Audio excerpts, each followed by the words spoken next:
time to put down your rod and pick up your headphones. Join JC and Andy from Ebb Tide Tackle for The Outflow, the podcast talking all things lure fishing with hardcore fishers from all over the world. Modern Murray cod gear. Obviously, there's a lot of the traditional gear that we know still works, but there's some amazing stuff out there now. Who wants to have a bit of a chat about modern Murray cod tackle and where it's come from? Andy. Andy. You're the one who's buying it.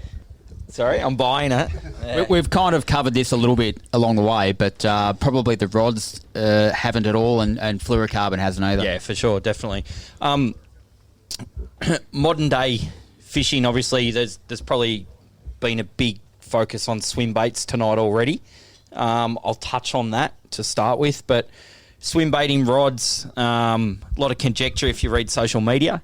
Why do you need a swim bait rod? What's this rod that's so good that just throws swim baits? What's the best swim bait rod? What's the best swim bait rod?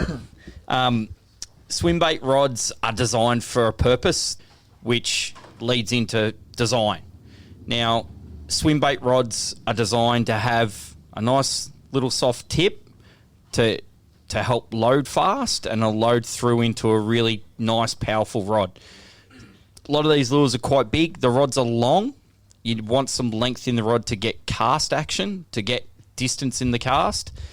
Also, also with these rods, the length helps the lure to swim properly. So we're trying to make these lures swim as real as possible. If you do it on a short, traditional 6 foot, 6'6", heavy 8 to 10 kilo bait cast rod that you might troll with, what happens is every time you move that tip, because there's no give in it, they're so stiff, it pulls the lure off skew. The lures don't swim naturally, so it's all about presentation, and the whole kit goes together. Now, when you load a swim bait rod, they look like a broomstick. Kish, can you just grab us one over, please? Yeah, or one of the loose heavy ones if you want. Can you repeat that? You need lots of different rods. Yeah, you do. Yeah, my partner's here. She understands the pain. So this is a now this is rated to cast swim baits up to 10 ounces.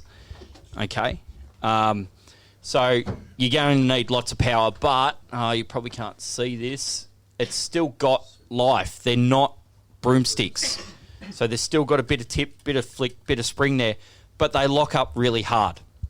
Now, they do that because they're designed to drive hook. You need to drive hooks into these fish. These fish implode on the lure and eat it. As soon as that fish sucks that lure in, you want to be swing for the hilt. Hit it like a baseballer. A key to that is us using fluorocarbon on these. Straight through, not leaders, no braid, straight through fluorocarbon. Reason for that is it's all about design. Everything's designed to swim and work together. Now, running fluorocarbon, it's slow sinking, so it's going to have a natural progression down through the water direct to your swim bait. There's not going to be a belly or drag. And also what happens, fluorocarbon doesn't have as much stretch as mono. It's probably halfway between braid and normal monofilament. So with that give, you can still feel what a fish is doing. And the guys touched on it when they mentioned about a swim bait bite. And we carry on like little kids. You'll be running this near on 8-foot rod with straight through fluorocarbon, which has a little bit of give in it. And you've got a naturally swimming lure through the water. And you can feel just a change in pressure. And what it is, it's a cod sucking that in. And as you feel that, you'll then get a little bit of tension. Soon as you feel that, swing home. Swing hard, drive them home. You're not going to tear the hooks out of the fish. The reason for that is the fluorocarbon's got a little bit of give. That's what it's designed for. The rod has a little bit of give till it loads down into its power curve, which is made for. It's all made to mesh together. You don't have to go and spend $12,000 on a swim bait rod. But they're generally not as cheap as yet some of your other entry-level stuff because a decent swim bait rod is 7'6" or longer. This is 7'11". A lot more material, a lot of design in them, but it's an entire system.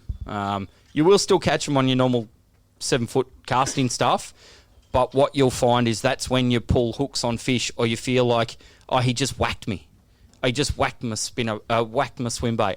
We had it our first 2 trips to Copeton. Oh, they're just whacking these things. They're just punching it. And we're fishing braid, 1.5 litre, 7-foot rods with a, still fairly stiff.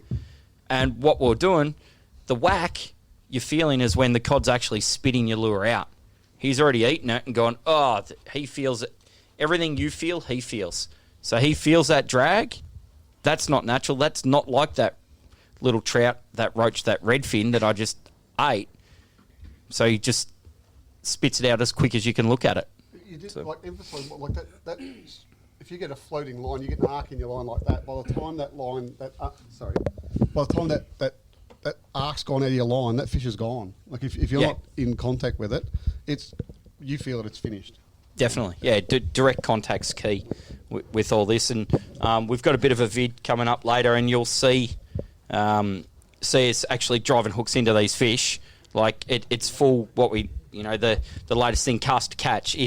We've got GoPros and cameras going all day.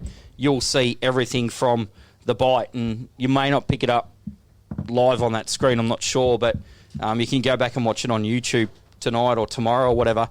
And if you watch it a couple of times and see where we hit the fish, rewind it 5 seconds and just watch the line, and you'll see it's like a tick. It's like the line's going down and you just get a change in direction, and then we're pounding these things home. And that tick is the swim bait hitting the back of its throat. That's where it's got to, because that give and that fluorocarbon allows it to actually eat it properly. And a lot of the times, if we're a bit slow, we're nearly getting the rod reefed out of our hands because they've turned and they're going for home with the swim bait at the back of their throat. And then we're like, whoa. Question?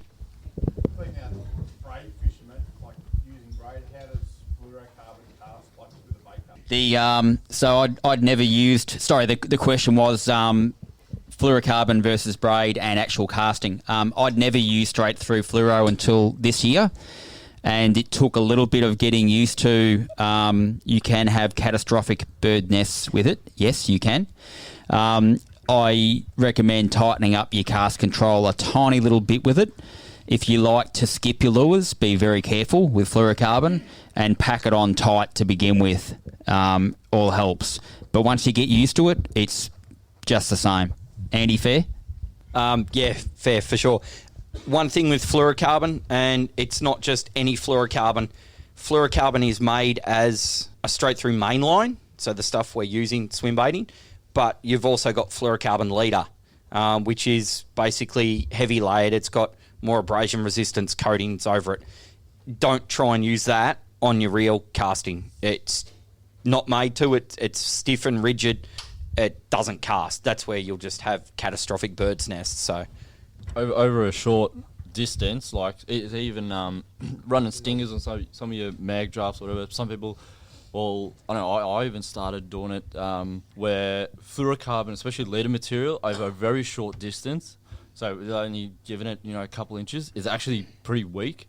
It's very brutal. Like if you take a couple wraps in your hands and then just jerk it and snap it tight, there's a good chance you'll break that. I don't know, 50, 60 pound leader, you can actually snap it in your hands because it needs to absorb, come tight, and then stretch and do its work. Just a quick one on that too. Another real good point is that when some of these big lures, and some of the stuff's really expensive. It's not cheap to use, and if you're using braid and there's no stretch in it, you have a little bit of a muck up, you'll lose that lure. They just keep going. There's no stretch, there's no shock absorption. They're gone. Question? The poundage setup on all like the line with that rod. What would be the optimum poundage setup? Using fluoro? Yes. Yeah, so what the question is, what pound fluorocarbon straight through? Yep. So the other guys here can touch on this as well, but my fluorocarbon weight basically, I will relate to the size lures I'm throwing.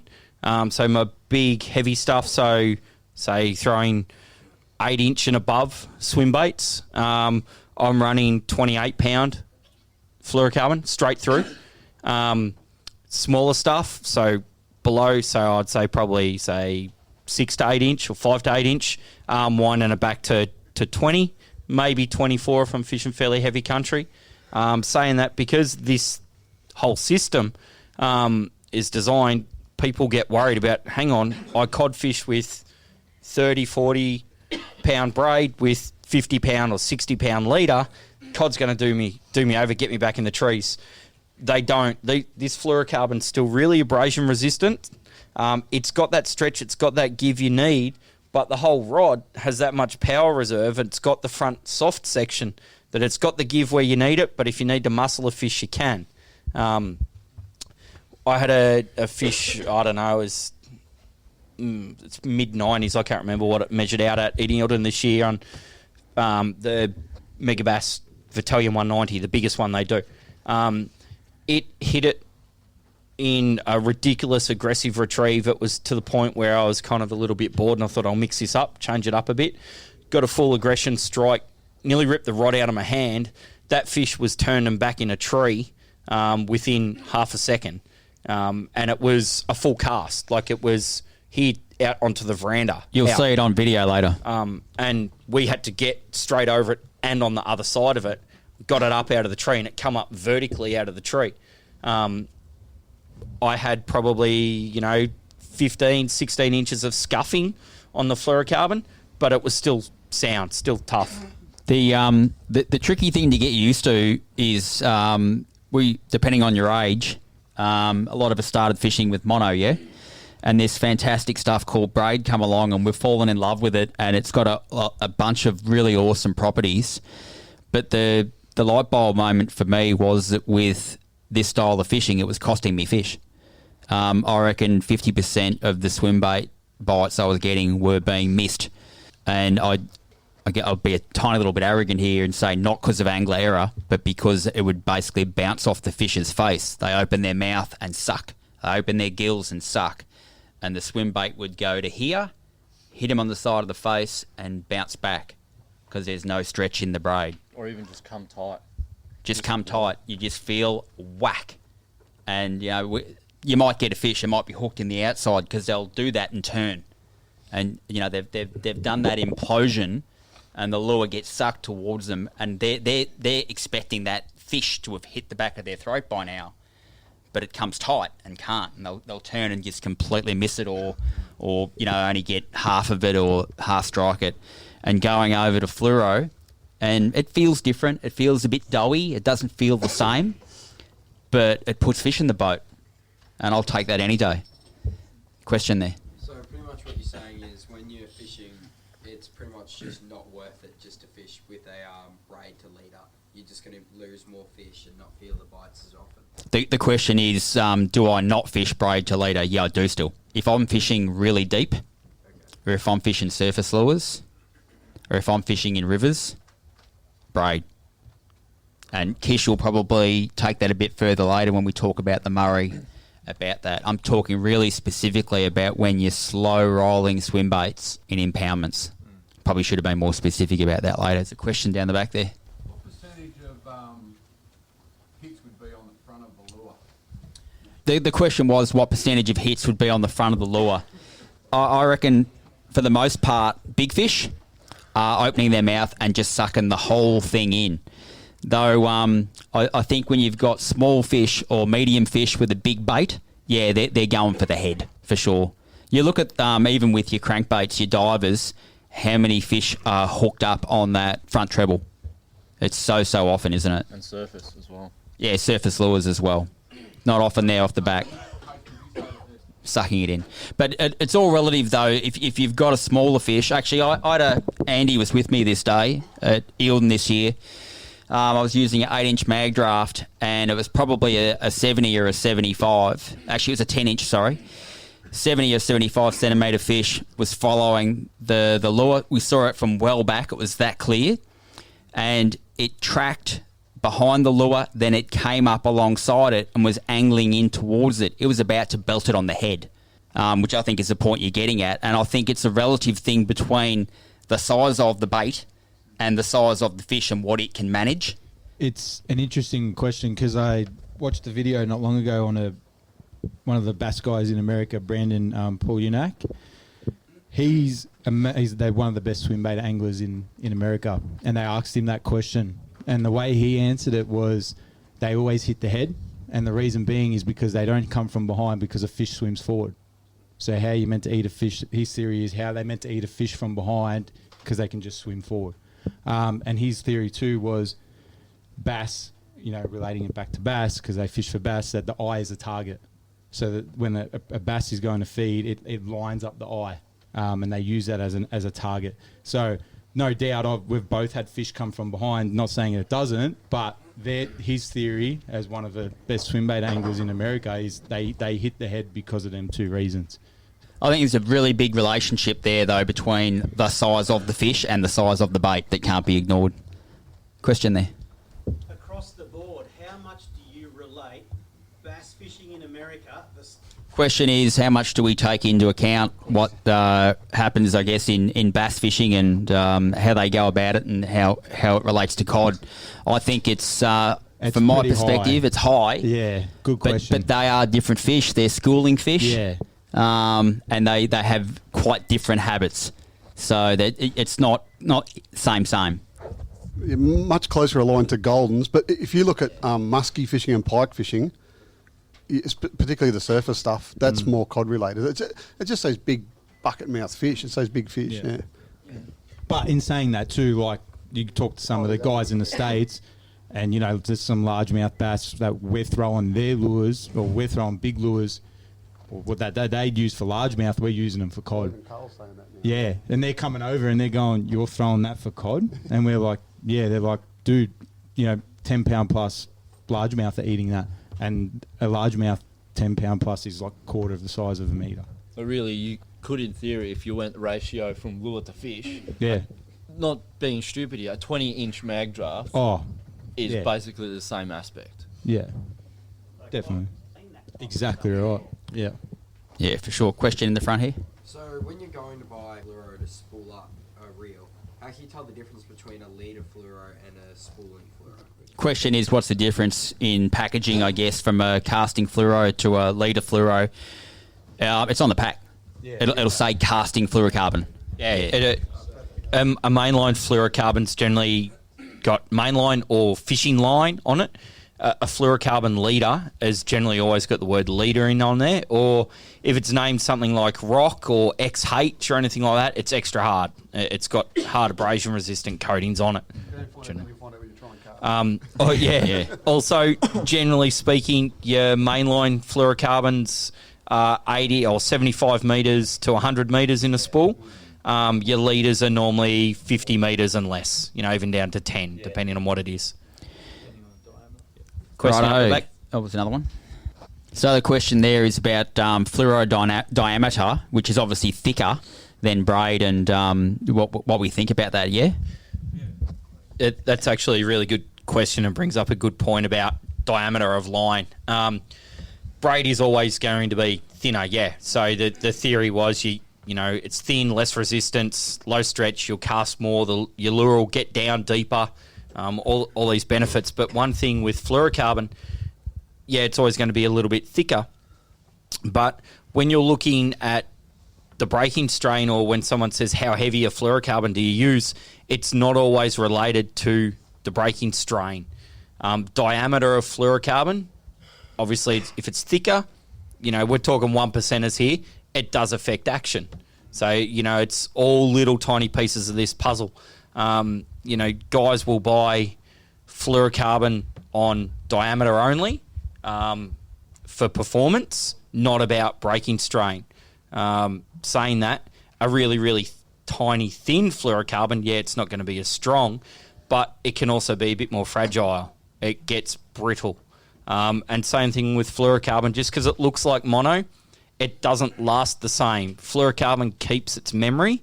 So if you've fully loaded it, stretched this stuff to the hilt, like got a dozen good fish on it, say, check it, make sure give it a test, take 2 meters or a meter out, and just make sure it still stretches and loads okay, because you'll get that shock load that Thomas mentioned earlier, and this stuff can just break.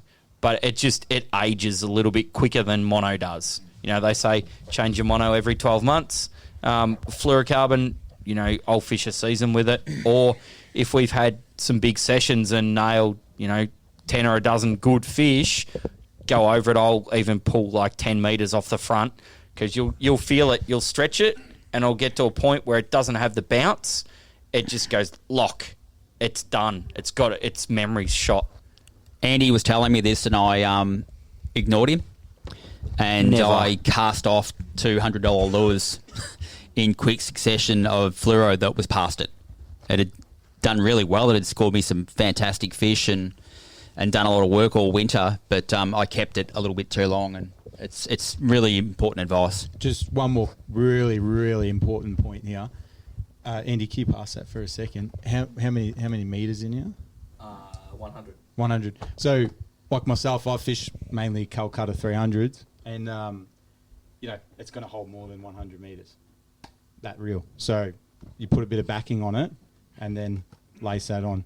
And a lot of the US guys, what they sort of go off to is try and do that on majority of your reels. So then that way there, if you don't want to have a quarter of a spool left. You want to sort of you can keep cutting off and just lacing it on. So that's a good trick as well. But because you don't want to have a big reel by 100 meters and then you spool it on and it's only quarter of the way through.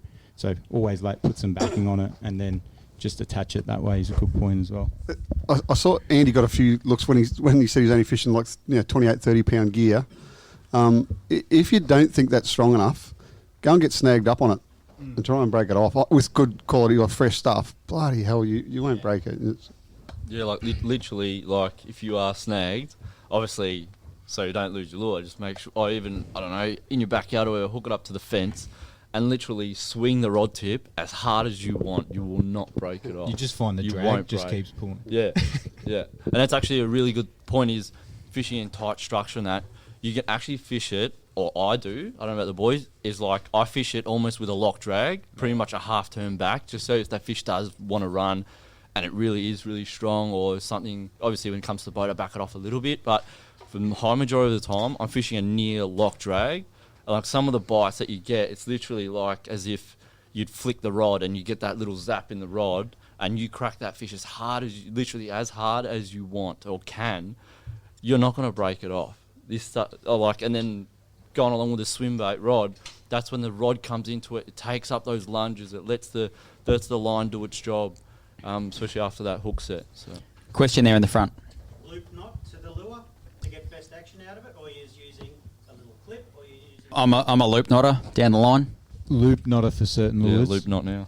I'm loop knot. I trust my knots. So if I can tie a good knot, always test it. I don't see the reason to throw an extra snap in there.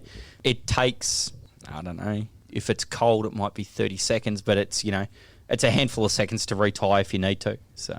And yeah, loop knot. I'd never use a clip. I've just lost too many fish on them. You wouldn't do it. No.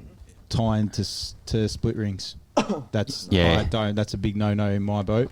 It's lazy. Yeah, lazy, and I've seen it actually. The loop itself work its way around and not even cut it, just come out. I've fished with blokes just before they've cast it, so you better check that. To round out our discussion on tackle, there's a lot of options out there of what you can throw, and it can be perhaps a little bit confusing about what lures you should be using in what water situations. Like we're in Eildon, or we're in the river or Mulwala. When do you go for each kind of lure type? Because they've all got their place. We love our swim baits, but I can promise you, I'm not tying on a swim bait in the Murray. Some people do. I don't reckon it's the way to fish it personally. But there's horses for courses. We discussed before about the difference between realism and impressionalism. Impressionalism, yes. It's not even a real word. No, it's not. But Did you Google that, John? No, I made it up. Did you? The colour. I definitely favour baits that look like real fish as opposed to flashy, vibratey things. That's just me. But they've all got their place, and we use them all. So I'm just going to throw it open across the panel now. I intend this to move pretty quick. But wake baits, Aussie made, Jap made. There's a bunch of them. And you see much stuff come out of Europe that are. You get a few wake baits out of Europe too. But when are we reaching for these guys? When do we tie on a wake bait? What's our favoured time? I've got my own views, but I want to hear from the panel first. We'll start with you, Kish, and work back to me. I typically only fish wake baits in a impoundment scenario, and I'll generally like a wake bait. Big presentation in an impoundment makes a lot of noise, and you can typically. I wouldn't fish it when it's a really rough day. I'd probably fish it more in a calm day. Yep, low light, probably a little bit opposite to that. Like sometimes on a really glassed out calm day, they look great. They don't work quite as well as you get that. There's a real. It's in between dead calm and a real chop. It's just got that little bit of action there to make the fish relax. You know that you get that, sometimes as the sun comes out, you get that little bit of a breeze and gives a ripple on the water. They work really well then. Yep. I'm probably close to Steve in agreement. Just low light, it's hard to ripple on the water. Glass calm doesn't really inspire me. And probably, if you don't have 100% confidence, I think it shows. Whether the fish can sense it or what, but that's me. Definitely low light. Yeah, a bit of a ripple, but if there is a bit of a ripple, I'll generally push towards a paddler, just because I like, especially if the winds come from behind me and I'm bringing it into the chop, I like that it's making that noise. If it's absolute pin drop silence, this again could be a personal thing. I know, like some people at home, like you got your kitchen, your dining room table chairs, you got those little silicon little knobs you put so it doesn't scratch your tiles or whatever.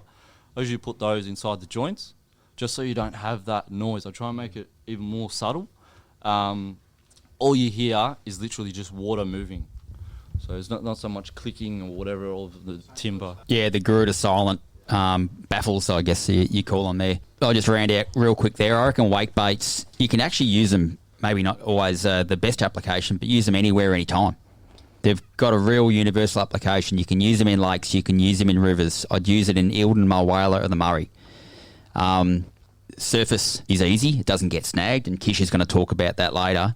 But the Garuda on the right there, add a chin weight on that, and you can take that, down 6-8 metres if you want to, if you put a 1 ounce on it, and they're amazingly snag resistant. So they're actually a really versatile lure type for me that can suit a lot of different applications. So I've always got them. This is going to get a fair bit of approval from the panel here. Soft swim baits, guys. 110%. Mag Draft 10-inch. I have to be my number one impoundment swim bait by far. Yep, anytime. They just work. I don't use them much in the river. I still use spinnerbaits a lot in the lake, but primarily in the rivers. But as a lake thing, they're brilliant. Yeah, there they go. Swim baits definitely in the lake. Pick it up. It's my first go-to. Mulwala as well. River backwaters, I tend to downsize, go to something smaller. But swim baits generally the first thing I'll pick up. Not so much in heavy current situations. It's shallow water for sure. Or I guess having a look at different swim baits on the market, and you can get swim baits that are designed to sink, count them down, know where they're at, and you can track and roll them. There's lures that have designated rates of fall to copy the American bass guys. That's what they're for. Down to the point where they're X amount of inches per second they can sink. So, you count them down so you know where your lure is in the zone, especially in places like, particularly for me, Eildon.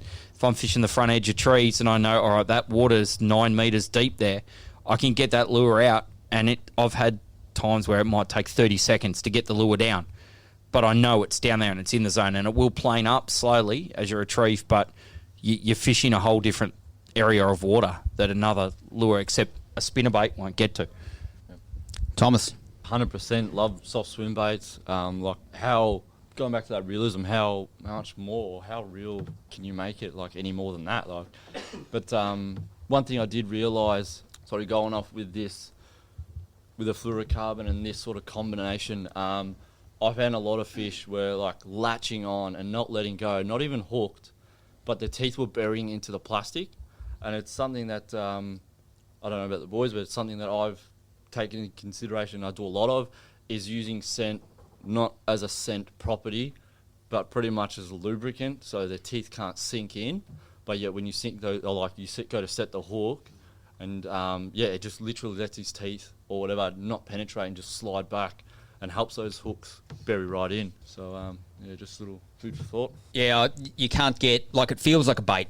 Looks like a bait, and it folds up too. When they implode on it, they literally just go up into a ball in the back of their throat, and that mag draft hook up on the right hand side there is really typical.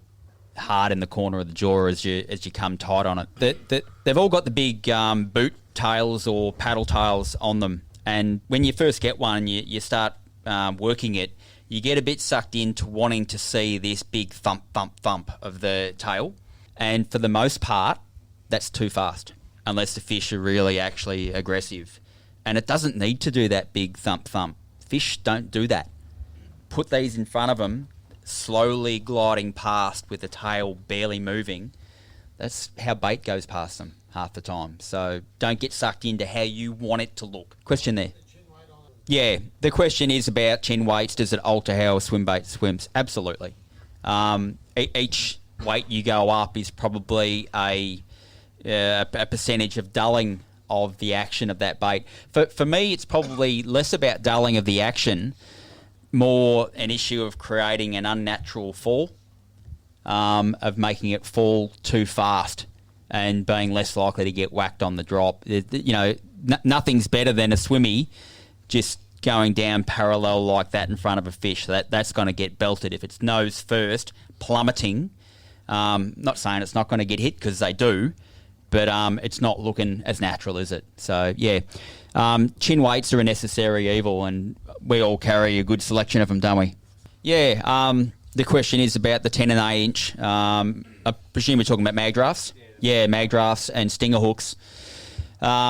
This is my view, and I know we'll all have one down the table. I don't run a stinger on the 8 inch. On the 10 inch, yeah, I do most of the time. And I've gone both sides of that. They get a little bit snaggier for the addition of a stinger, but you get more hookups. Kish, you've had a couple of your bigger fish that have been on the stinger, haven't you?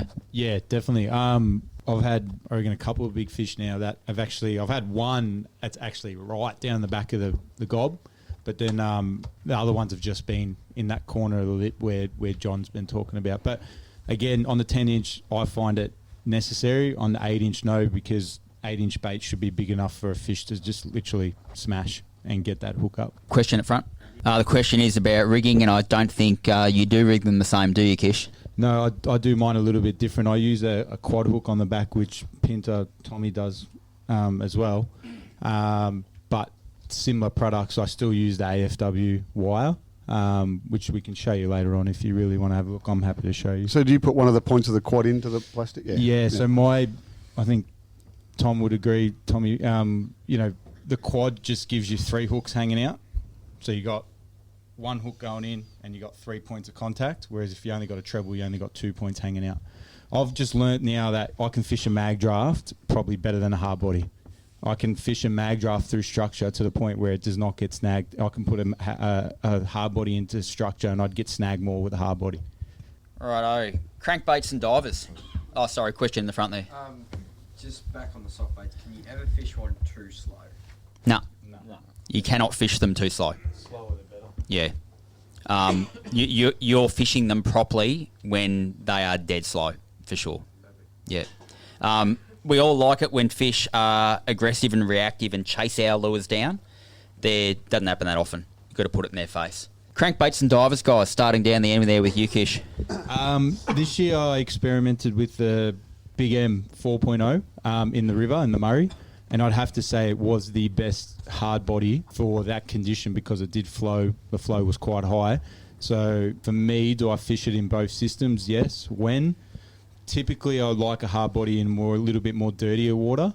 But in saying that, if the fish, like if I've been throwing a mag draft all day, and I just have this theory where sometimes you get overthrown the same bait, so you just want to change it up, and complete opposite to a swim bait is a hard body. So I'd probably just throw it in there and change it up and try and stimulate a bite with a bit of a rattle or a bit of a thump, and probably comes across as something that's probably in a little bit of traumatic state, like an injured bait fish or something like that might trigger that bite. Steve? Yep, I own hundreds of them. I hardly ever use them. I don't use them that much anymore. Again, I've sort of developed a way of fishing where I want my lure to drop down to where I want it to be, not have to crank it down to dive to a point. Some other applications, they work really well. One of the things I do in Eildon is I often take the rear treble off and put a big blade on there. It just gives them that really queer action and a big vibration on the bottom, and that seems to work. And then there's courses from, I mean, sometimes, in all honesty, when you're completely stuffed, and again, I'm the oldest one here, when you finish casting those big lures around for hours and your arms get really sore and you need to sit down and you want to go for a troll, you're going from one spot to another and you see a good bank, and you troll along there, they're great for it. They're really good. They've got their purpose. I really probably should use them more, and I don't use them that much in the lake. For sure. Used to fish them lots in Eildon, and looking back, I was probably fishing too smaller lures, but crankbaits divers use a lot in places like Mulwala. I love fishing parallel to the laydowns and stuff. Work in, wake those fish up, get them in. I generally fish them a little bit faster than a lot of other people I know that I fish with. I like to use them as a good method to cover some water, especially in places like Mulwala, where it's literally, there's 80 billion snags in the place, so there's going to be fish on one. I just want to get and finding the hungry one or the stupid one as quick as I can. Yeah, very similar to Andy. Hard bodies, definitely love it in Mulwala. The Murray, especially when you can crank it down, roll it over timber, let it float back up again, or even stop rolling it and then let it suspend, especially like running like what JC's got there, those big shout hooks like that. Adding that extra weight can actually make a lure suspend instead of float. So that then again becomes a whole new way of fishing a lure, running it down a lay down, and when there's a big opening to a lay down, you can pause it in front of it where the fish might be backed up inside it. So yeah, definitely has their time and place. I try to steer away from it in Eildon just because I think you get a bit robbed with like we were saying earlier, usually you're getting smacked in like the first start of the retrieve. Sometimes your lure can be out of that zone already. Like you can be a couple metres off it before it's reached its optimum depth, and I don't know, starts to branch into a whole new thing. But boat positioning, sitting parallel, you can sort of eliminate that. So your lure's in like a quality or bite zone for 90% of the time instead of only maybe 30 or 40% of the time. Yeah, all of that. My best Eildon fish is actually on a crankbait, but I don't like fishing them in there. I think you're wasting a lot of your fishing water by getting it to the desired depth. I love fishing them in Mulwala on the flats, ones that don't dive so deep, but you can fish them so slow, and occasionally bounce them across on the bottom and then pause them and let them come up a little bit. And most of the hits come on that pause or as you just start to crank it again. They're a search bait for me. They're for searching for fish when you don't have a clue really where they are. Question there. Just the thing with... Question is about crankbaits like stumpies and how many fish see them in a place like Eildon. What can you do? I guess Probably comes back to Steve's point. Yeah. Putting a blade on there is probably one of the best ways I reckon you could do it. Yeah, and those harrow clips with the blades on the front, Yeah. they work really well. And again, it creates another weak point. It's just how you fish it, but it gives it another attraction. You can layer them right up. I often put, a big plastic on the back and all sorts of strange things, just so that it's something a little bit different. Or even when you fish a real big lure, like some of these, 10-inch hard bodies, and then run a plastic off the back, maybe even up to a metre behind it, and you'll often pick up, reddies and all sorts of stuff and yellows that come up for the commotion. So that goes all right. paddlers and creepers, I'll group them into the same category of surface lures. Kish. Number one surface lure for me in a river situation, in particular the Murray, which I'll explain later on. Original Murray cod surface bait. I just think they make a lot of commotion. Really, really good option for when it is quite choppy and you still want to let that Murray cod know you're there. And typically going back around, your moths and your barty moths when they're starting to hatch is a really good option as well. But yeah, definitely a really good option when it is quite wild weather to still make some commotion on the top. I swore to myself I wouldn't mention this one place, but these things in the Broken River, just amazing, just blow your mind. You're going to fish you catch on them. Like, you get a lot of little fish, but you can fish light and have a bit of fun, and then the occasional big one, they're just made for it. They're great in that heavy structure stuff. You get so game to throw a lure over the top of a snag that you know he's not going to dive in there and get stuck on it. And quite often a fish will pull you back in there, but they're brilliant. They're so exciting. What a great way to fish it. Good for cameras too. They look good. I have to agree with Kish and Steve in application. I have a bit of a love-hate relationship with them. I love fishing them, but hook-up rate for me can be pretty frustrating, especially with your paddlers. That big paddle bib on the front, I've seen, you see this cod inhale this lure and you go, there it is, the bib's jammed in his gob, and then they're gone. There's no hook in there. So I generally oversize the front hook, the front treble as much as I can, without trying to disrupt too much because it does play with their action. But great visual fishing and Barty Moth time and exploring new water. They're a great way to search. Talk about searching water, even in Eildon. I'll throw a surface paddler. I see it as a very good searching sort of like lure. Even though I'm not throwing a diver or a swim bait or whatever, I'll still throw a surface lure over anything else to really search that water, especially the sort of that like 4 metres and under in Eildon. I'd rather be throwing that because realistically, if a fish is sitting on the bottom, a fish to swim 3-4 metres is not very far at all. I've had a fish come up the top in 8 metres of water, and there was no structure apart from the bottom. So unless he was sitting mid-water or moving or whatever, if he was sitting on that bit of structure, he swam at least 6 or 7 plus metres to come up to that lure. And I seen it a full second before he actually hit the lure. He was near vertical. I could see the white from the belly, and he was pretty much like a breaching shark on a bloody seal.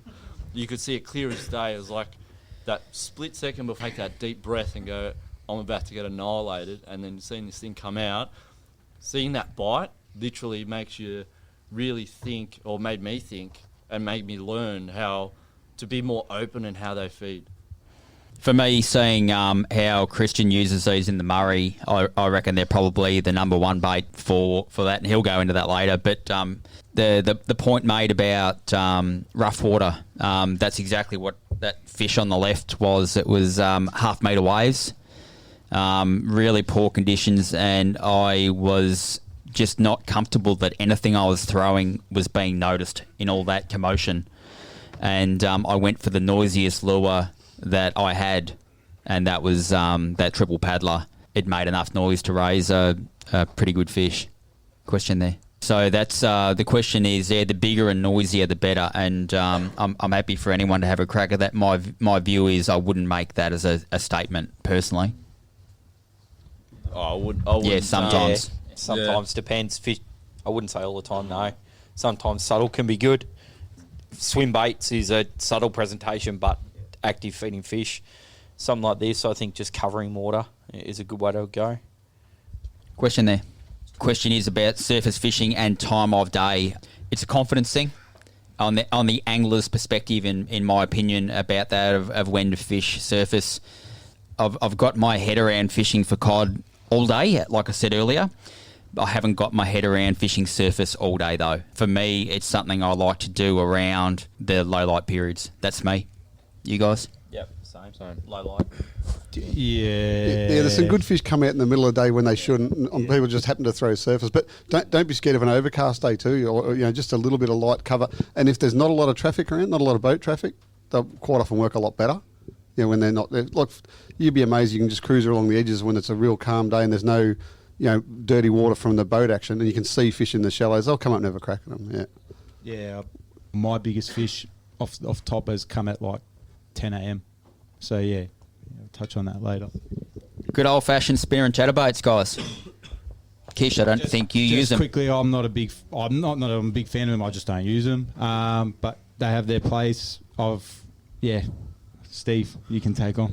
I love them. I mean, like I said it before, they're just so forgiving. And if anyone's starting out trying to fish for natives, whether it be cod, goldens or bass, spinnerbaits are just so forgiving and so easy to use. I mean, basically, you throw them out, let them get to the depth, and slowly roll them back, and they'll climb over sticks and logs and stuff and behave. As long as you don't pause and you keep that constant pressure on, and they work extremely well, whether it's lake, river, or otherwise. And yeah, probably still my favourite all round. Yep. 2 years ago, I would have said, yeah, love them. First lure I tie on in Eildon. Now it's rare. I'll use them to search steep banks, so I know my lure's going to get straight down fast, like Steve was saying earlier. You know, the ends of those gullies and that kind of thing that are quite deep, and you want to get a lure straight down there. Application-wise, yeah, they're great for that. Small stuff, having fun, tight water, small streams and rivers, that kind of thing. They're great for that as well. I think I only carry about 3 or 4 mumblers and about 3 or 4 spinnerbaits.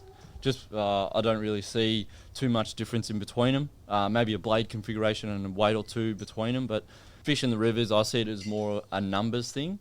Especially in my way, you can fish fast, cover trees, hop between trees really quickly and cover them very effectively. But actually, this fish in particular, I think it was a 97, the one that's on the left.